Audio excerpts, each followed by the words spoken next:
Everyone, welcome to our channel. आज science की नई प्रैक्टिस सेट आपको देने जा रहे हैं। इसमें बहुत ही सारे इंपॉर्टेंट क्वेश्चन हैं जो कि सारे वनडे एग्ज़ाम्स के लिए बहुत ज़्यादा इंपॉर्टेंट है। और इसके अलावा जितनी भी यूनिवर्सिटीज़ की एंट्रेंस होती हैं उसके लिए भी ये बहुत ज़्यादा इंपॉर्टेंट है। बेसिक चीज़ें हैं और ये सारे क्वेश्चंस आप ज़रूर इसको याद रखिएगा। और हमेशा ही मैं बोलती आई हूँ कि सबसे पहले आप खुद से करने की कोशिश करें, उसके बाद आपका स्कोर हमें कमेंट करके ज़रूर बताएं कि आपने कितना करेक्ट किया है।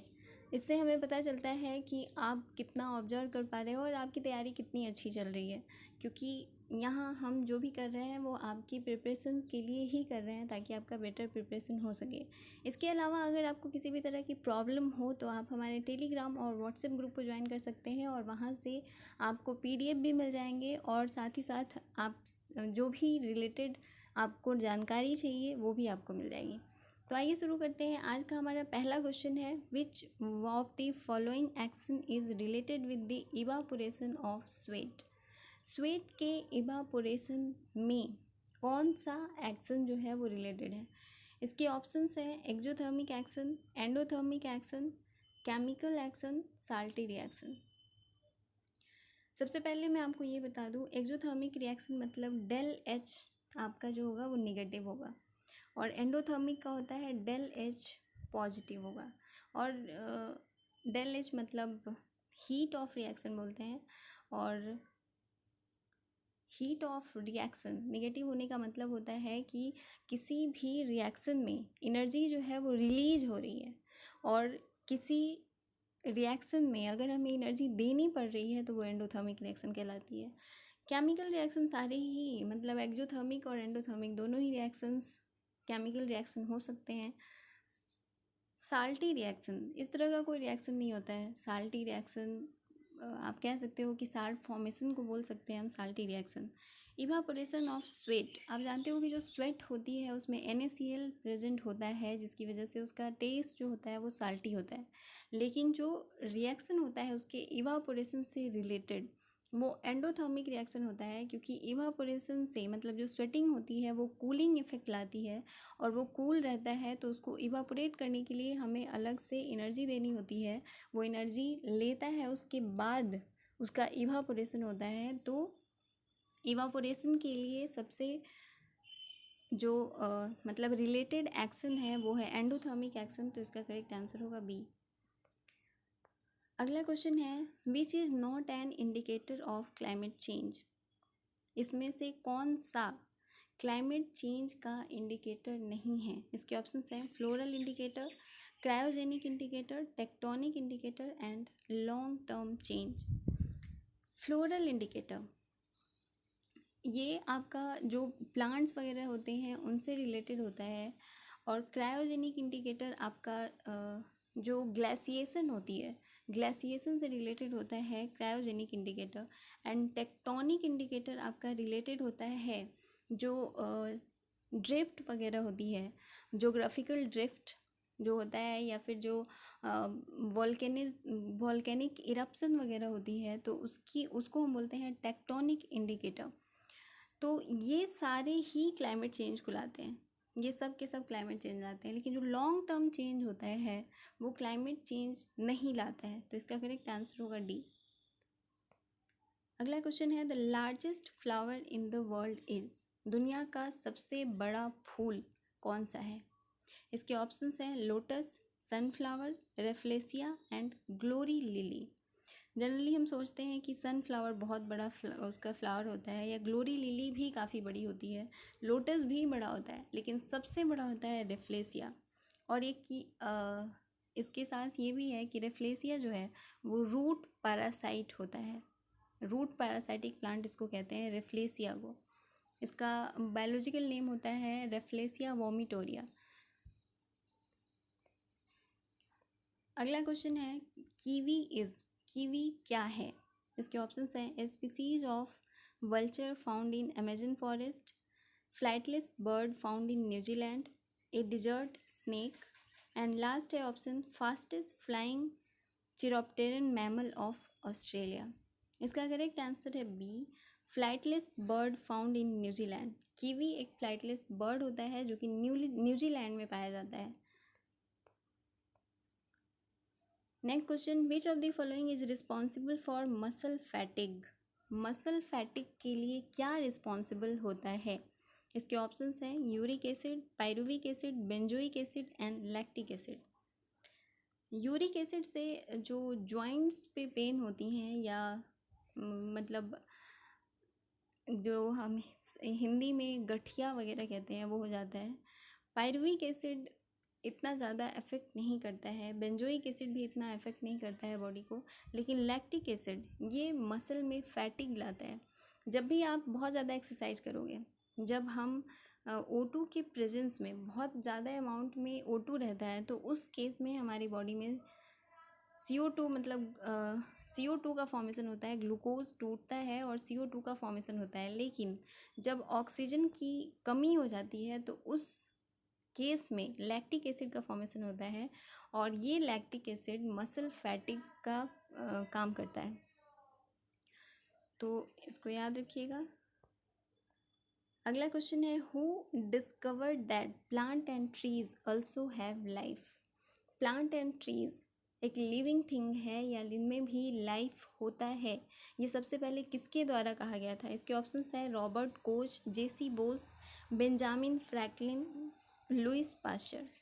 तो इसका करेक्ट आंसर है जेसी बोस। इन्होंने ही सबसे पहले बताया था कि प्लांट या ट्रीज जो भी होती हैं उनमें भी लाइफ होता है।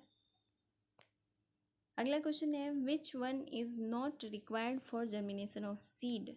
सीड जर्मिनेशन के लिए क्या ज़रूरी नहीं है? इसके ऑप्शंस हैं light, humidity, temperature and oxygen. Humidity तो सबसे इम्पॉर्टेंट टर्म है, जब तक ह्यूमिडिटी नहीं होगी तब तक जर्मिनेशन नहीं होगा। ऑक्सीजन भी चाहिए जर्मिनेट करने के लिए और टेम्परेचर भी चाहिए। टेम्परेचर भी बहुत ज़्यादा इम्पॉर्टेंट फैक्टर होता है। अब बिना टेम्परेचर के कभी भी जर्मिनेशन नहीं हो सकता है। तो इसका जो करेक्ट आंसर होगा वो होगा ए, लाइट की ज़रूरत नहीं होती है जर्मिनेशन के लिए। वैसे भी आप देखते होंगे घरों में जब आप मूंग या चने को फूलने के लिए डालते हो तो उसमें आपको ह्यूमिडिटी मतलब वाटर चाहिए होता है, ऑक्सीजन चाहिए होता है और एक टेम्परेचर चाहिए होता है, उसमें वो जर्मिनेट कर जाता है। आपको उसे लाइट में रखिए अंधेरे में रखिए, इससे कोई फ़र्क नहीं पड़ता है। अगला क्वेश्चन है, sensor mechanism of dispersal of seed is found in? आप जानते हो कि सीड डिस्पर्सल का बहुत सारे प्लांट्स में अलग अलग मैकेनिज्म होता है। मैकेनिज्म इन द सेंस कि बहुत सारे ऐसे सीड्स होते हैं जिनको हम ह्यूमंस यूज़ करते हैं, जैसे मैंगो वगैरह इधर उधर फेंक देते हैं, तो वो भी एक तरह का डिस्पर्सल ही हुआ। इसके अलावा जो पक्षी मतलब जो जीव जंतु होते हैं, एनिमल होते हैं, वो भी सीड डिस्पर्सल में हेल्प करते हैं। लेकिन एक सेंसर मैकेनिज्म जो पाया जाता है वो कौन से प्लांट में पाया जाता है? इसके ऑप्शंस हैं पी, पॉपी, कॉटन एंड मेज। तो इसका करेक्ट आंसर होगा बी, पॉपी प्लांट जो होता है इसमें सेंसर मैकेनिज्म पाया जाता है। अगला क्वेश्चन है, in cold storage decomposition of fruit and vegetables? Cold storage में फ्रूट या वेजिटेबल का डिकम्पोजिशन कैसे होता है? इसके ऑप्शंस हैं ends forever, gets stopped for some time, remains unaffected and gets retarded. तो इसका करेक्ट आंसर होगा डी, गेट्स रिटार्डेड। अगला क्वेश्चन है, which animal can not digest fibres properly? कौन सा एनिमल जो है वो फाइबर को प्रॉपरली डाइजेस्ट नहीं कर सकता है? इसके ऑप्शंस हैं गोट, काऊ, एलिफेंट एंड पिग। इसका करेक्ट आंसर होगा डी, पिग जो है वो फाइबर को कंप्लीटली डाइजेस्ट नहीं कर पाता है। आगे देख, अगला क्वेश्चन है आपका, फर्मेंटेशन इज डिस्कवर्ड बाय? किण्वन की खोज किसने की थी? इसके ऑप्शंस हैं Louis Pasteur, Edward Jenner, Alexander Fleming and Robert Koch. इसका जो करेक्ट आंसर है वो है आपका लुइस पास्चर। लुइस पास्चर ने सबसे पहले फर्मेंटेशन के बारे में बताया था, किस तरह से फर्मेंटेशन होती है, उसमें क्या क्या प्रोसेसेस होती हैं, ये सारा कुछ हम आपको नेक्स्ट वीडियो में प्रोवाइड करेंगे। फिलहाल आप इतना याद रखिए कि फर्मेंटेशन की खोज सबसे पहले लुईस पास्चर ने की थी। अगला क्वेश्चन है आपका, vaccine of small pox discovered by. ये स्मॉल पॉक्स होगा, थोड़ा मिस्टेक हुआ है यहाँ पे। इसके ऑप्शंस हैं Louis Pasteur, Edward Jenner, Alexander Jenner and Robert coach.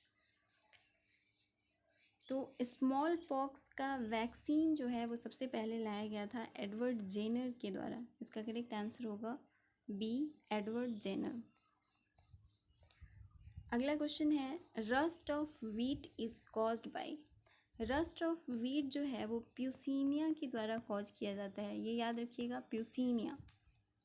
और ये एक फंजाई होता है, तो इसका करेक्ट आंसर होगा fungi. Rust of wheat is caused by fungi, और नाम याद रखिएगा प्यूसिनिया। कभी कभी जो कॉजेटिव एजेंट होता है उसके नेम भी दिए हुए रहते हैं। अगला क्वेश्चन है, which of the following is food preservatives. कौन सा फूड प्रिजर्वेटिव होता है? इसके ऑप्शंस हैं sodium benzoate, sodium metabisulphite, both and none. तो इसका करेक्ट आंसर होगा A, sodium benzoate. Sodium benzoate को as a food preservative use किया जाता है। नेक्स्ट क्वेश्चन है, the life of RBC is how many days. RBC का लाइफ कितने डेज होता है? आप जानते हो आरबीसी का मतलब होता है रेड ब्लड सेल। तो हमारी बॉडी का जो रेड ब्लड सेल होता है उसका फॉर्मेशन जनरली स्प्लीन में होता है, ये याद रखिएगा। और इसके जो ऑप्शंस हैं वो देख लेते हैं, 10 days, 4 days, 15 days and 120 days. तो आरबीसी का जो टोटल लाइफ होता है वो 120 डेज़ का होता है। इसके बाद ये डिस्ट्रॉय हो जाता है, और डिस्ट्रॉय होकर ये स्प्लीन में जमा होता है, और इसीलिए स्प्लीन को हम ग्रेव यार्ड ऑफ आरबीसी कहते हैं। कभी कभी इस तरह के क्वेश्चन भी पूछ दिए जाते हैं कि ग्रेव यार्ड ऑफ आरबीसी क्या होता है। तो इसका करेक्ट आंसर आप याद रखिएगा, स्प्लीन होता है। स्प्लीन को हम बोलते हैं ग्रेव यार्ड ऑफ आरबीसी। अगला क्वेश्चन है, the life of platelet is. इसके ऑप्शंस हैं 3 days, 10 days, 120 days and 1 days. Platelet का जो लाइफ होता है वो 10 डेज होता है। 10 डेज के बाद ये डिस्ट्रॉय हो जाता है। आप जानते हो प्लेटलेट्स हमारी बॉडी में इम्यून सिस्टम को डेवलप करने का काम करते हैं। हमारी बॉडी में इम्यूनिटी के लिए सबसे बड़ा फैक्टर यही होता है, प्लेटलेट्स। अगला क्वेश्चन है, which carries and transport blood from heart to whole body. इसके ऑप्शंस हैं arteries, vein, pulmonary and capillary. इसका करेक्ट आंसर होगा आर्टरीज। हार्ट से पूरी बॉडी में जो ब्लड ले जाए उसे हम आर्टरीज कहते हैं। हम बहुत ज़्यादा कन्फ्यूजन इस चीज़ में होती है जनरली जब इस तरह से ऑप्शन दिया हुआ रहे कि पल्मोनरी आर्टरी क्या होती है या पल्मोनरी वेन क्या होता है। पल्मोनरी हम तब बोलते हैं जब वैसा आर्टरी या वेन जो हार्ट से लंग में ब्लड को ले जाता है, या लंग से फिर से हार्ट में ब्लड को ले आता है। क्योंकि प्यूरिफिकेशन का काम आप जानते हो लंग में होता है। हार्ट ओनली पंपिंग का काम करता है। Heart is a pumping machine. ऐसा नहीं है कि प्यूरिफिकेशन भी हार्ट में होता है। प्यूरिफिकेशन मतलब ऑक्सीजन कैरी करता है लंग से, तो लंग में जो जाता है वो पल्मोनरी आर्टरी होती है, और इसमें डीऑक्सीजनेटेड ब्लड होता है। जनरली हम सोचते हैं कि आर्टरीज़ में ऑक्सीजनेटेड ब्लड होगा, तो इस कॉन्सेप्ट को बदल लीजिए। हार्ट से जो भी वेन्स, जो भी सिस्टम है वो अगर दूर जा रही है तो वो आर्टरीज़ है, और जो हार्ट में आ रही है वो वेन्स हैं। सिंपली अगर इस तरह से आप याद रखोगे तो आप कभी भी कंफ्यूज नहीं होंगे। तो पल्मोनरी आर्टरी में डीऑक्सीजनेटेड ब्लड होता है जो कि लंग में जाता है, और पल्मोनरी वेन में ऑक्सीजनेटेड ब्लड होता है जो कि हार्ट में आता है, और फिर यहाँ से ऑक्सीजनेटेड ब्लड पूरी बॉडी में जाता है जिसे हम आर्टरीज़ कहते हैं। वही पूरी बॉडी से जब डीऑक्सीजनेटेड ब्लड आता है तो इसे हम वेन्स कहते हैं। तो वेन्स उन्हें कहते हैं जो ब्लड को हार्ट में ले जाए, और आर्टरीज उन्हें कहते हैं जो ब्लड को हार्ट से ले जाए। अगला क्वेश्चन है, stainless steel is an alloy of. इसके ऑप्शंस हैं iron and copper, iron and chromium, iron and aluminium, aluminium and lead. तो इसका करेक्ट आंसर होगा बी, आयरन एंड क्रोमियम। अगला क्वेश्चन है डेंगू किसके कारण होता है। इसके ऑप्शंस हैं virus, bacteria, protozoa and fungus. तो डेंगू एक तरह का बैक्टीरियल डिजीज होता है। अगला क्वेश्चन है which disease is caused due to deficiency of vitamin C. Vitamin C की वजह से कौन सा डिजीज होता है। इसके ऑप्शंस है scurvy, goitre, cancer and rickets. Rickets vitamin D की कमी की वजह से होता है। कैंसर कार्सिनोजेनिक सेल हमारी बॉडी में प्रेजेंट होते हैं और वो अगर किसी भी तरह से एक्टिवेट हो जाए तो हमें कैंसर हो सकता है। वो एक्टिवेशन किसी भी तरह का हो सकता है, किसी भी तरह का इरिटेशन इन सेल्स को एक्टिवेट कर देता है और ये सारे जितने भी ह्यूमन बींग्स हैं सबके बॉडी में प्रेजेंट होता है कार्सिनोजेनिक सेल्स। और ये इनएक्टिव फॉर्म में प्रेजेंट होता है, जब किसी वजह से एक्टिव हो जाए तो कैंसर कॉज करता है। ग्वाइटर आप जानते हो, घेंघा इसे कहते हैं और ये थायरोक्सिन की कमी से होता है। थायराइड ग्लैंड जब प्रॉपर काम नहीं करता है तो ग्वाइटर हो जाती है। तो इसका जो करेक्ट आंसर होगा वो होगा ए, स्कर्वी। ये टोटल 20 क्वेश्चंस थे। नंबरिंग आप देख रहे हो थोड़ा इधर उधर हो गया है, बट टोटल 20 क्वेश्चन है। इसमें आप हमें कमेंट करके ज़रूर बताइएगा आपने कितना किया है और कितना करेक्ट है आपका। और इस चैनल से जुड़े रहने के लिए इसको please like, share and subscribe करें और बेल आइकन को भी प्रेस कर लें, इससे आपको सारी नोटिफिकेशंस मिलती रहेंगी। Thank you for watching.